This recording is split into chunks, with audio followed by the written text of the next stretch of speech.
제가 작년부터 지금까지 도대체 예쁜 갤럭시는 뭐가 있냐 라고 물어보는 사람들에게 항상 추천했던 게 Z 플립이었는데요. 그런 Z 플립이 이번에는 훨씬 예쁘고 보다 강하고 또 아주 저렴하진 않지만 그렇다고 아예 못 살 것 같지도 않은 그런 가격으로 돌아왔습니다. 물론 Z 폴드 3가 플립보다는 상위 라인업에 자리하고 있지만 올해의 폴더블 주인공은 플립이 아닐까 싶을 정도로 긍정적인 변화가 많은데요. 그래서 오늘은 완전히 새로워진 이 Z 플립 3의 모든 변화들을 낱낱이 한번 파헤쳐 보도록 하겠습니다. 저는 라이언이고요. 그러면 바로 가보죠. Z 플립 3의 변화는 박스를 열자마자 느낄 수 있는데요.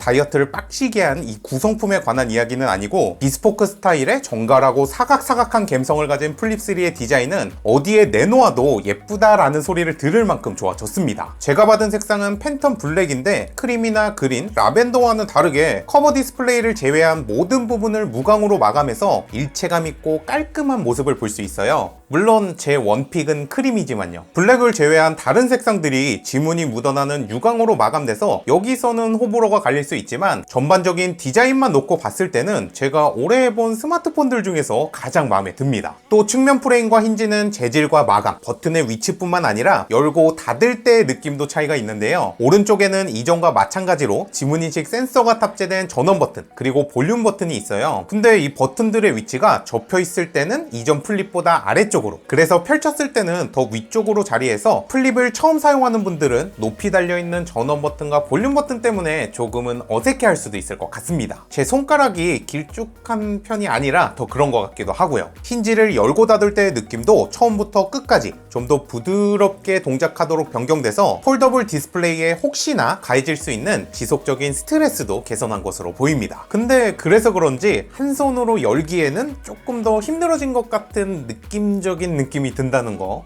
게다가 플립 3는 고릴라 글래스 빅터스의 적용과 IPX8의 방수 등급을 지원하면서 기기 자체의 내구성도 강화했습니다. IPX8이기 때문에 먼지가 힌지 틈새로 들어가는 방지는 포함하지 않지만 수심 1.5m에서 최대 30분간 견딜 수 있는 방수 등급으로 일반적인 상황에서의 빗물이나 습기로부터의 보호는 가능해졌어요. 힌지 구조를 가진 폴더블 폼팩터에서 단기간에는 극복이 불가능할 것 같았던 기술들이 생각보다 빠르게 적용되는 모습이죠. 언팩에서 이 방수에 대한 설명도 분명히 듣기는 들었는데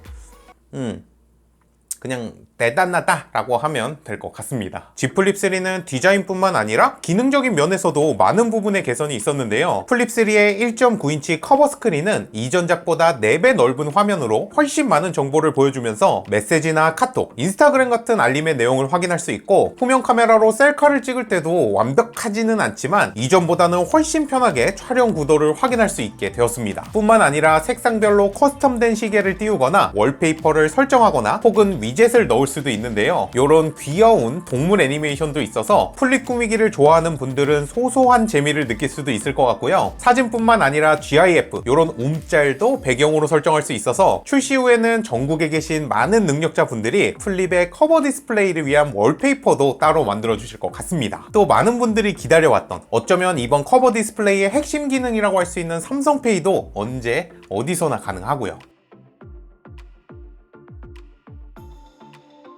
안쪽에 있는 메인 디스플레이도 이전 세대의 플립을 사용하면서 느낄 수 있는 아쉬운 부분들이 대부분 개선되었는데요. 120Hz 디스플레이가 적용되면서 훨씬 부드러운 스크롤을 할 수 있는 것은 물론 화면의 밝기도 대폭 증가했습니다. 한눈에 보기에도 정말 많이 밝아져서 이제는 해가 쨍쨍한 야외에서 사용할 때도 이거 왜 이렇게 어둡고 잘 안 보여 하는 불만 없이 깨끗한 화면을 볼 수 있을 것 같습니다. 그리고 화면을 터치할 때의 느낌도 달라졌어요. 이전 세대는 고무 같은 질감에 화면이 조금 뿌연 것 같은 TPU 필름 특유의 단점이 있었는데 이제는 UTG 위에 PET 필름을 붙여 놓으면서 부드럽고 미끌미끌한 촉감과 함께 더 선명한 화면을 가지게 되었습니다. 그냥 더 좋아요. 얼굴 개기름도 훨씬 덜 묻고 또 닦아내기도 쉽고요.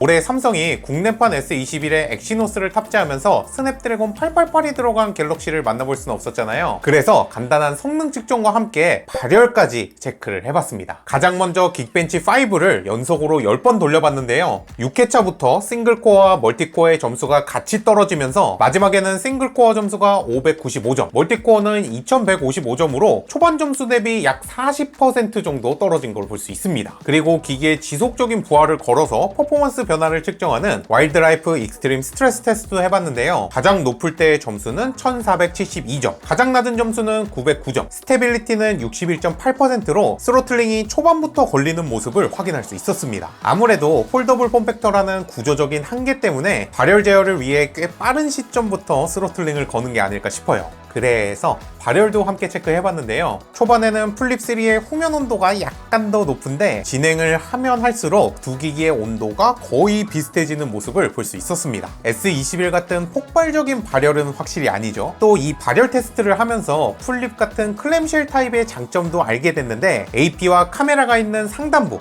여기가 아무리 뜨거워져도 그 열기가 기기 하단부까지는 거의 전달되지 않더라고요. 그래서 손으로 쥐었을 때 기기가 뜨끈하다거나 뜨겁다는 기분 나쁜 느낌이 들진 않았습니다. 어쩌다 얻어 걸린 플립3 또 하나의 장점이랄까요?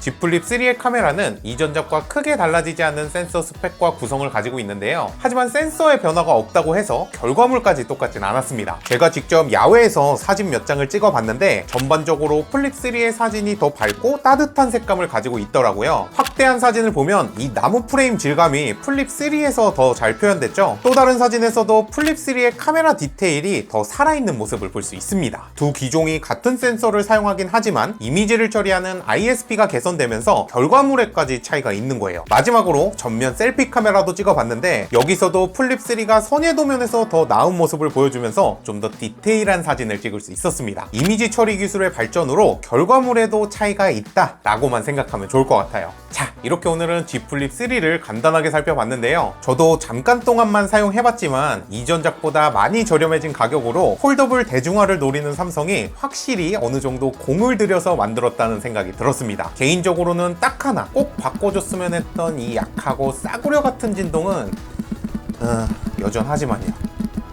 하지만 어찌됐든 사전 예약을 고려하시는 분들께 조금이나마 도움이 됐으면 좋겠고요. 혹시나 통신사 쪽으로 예약하려는 분들을 위해서 SK텔레콤 T-다이렉트만의 혜택도 소개해드리자면 사전 예약 개통이 시작되는 8월 24일부터 9월 18일 기간 동안 응모를 통해 총 600명을 추첨하는 구독 페스티벌에 참여할 수 있고 T-다이렉트샵 단독으로 출시하는 G 플립 3 그리고 G 폴드 3 PXG 스페셜 에디션 그리고 디즈니와 콜라보한 한정판 T 기프트에 더해서 T-다이렉트샵 전용 제휴 카드로 요금 할인과 함께 최대 10만원의 캐시백까지 받아볼 수 있다고 하니까요. 관심이 있으신 분들은 SK텔레콤 T-다이렉트를 활용해보는 것도 좋을 것 같습니다. Anyway, 오늘 영상은 여기까지고요. 혹시나 궁금한 점이 있으신 분들은 댓글로 남겨주시고 오늘도 시청해주셔서 감사하고 따봉도 감사하고 저는 다음 시간에 또 다른 영상으로 돌아오도록 하겠습니다. 빠이!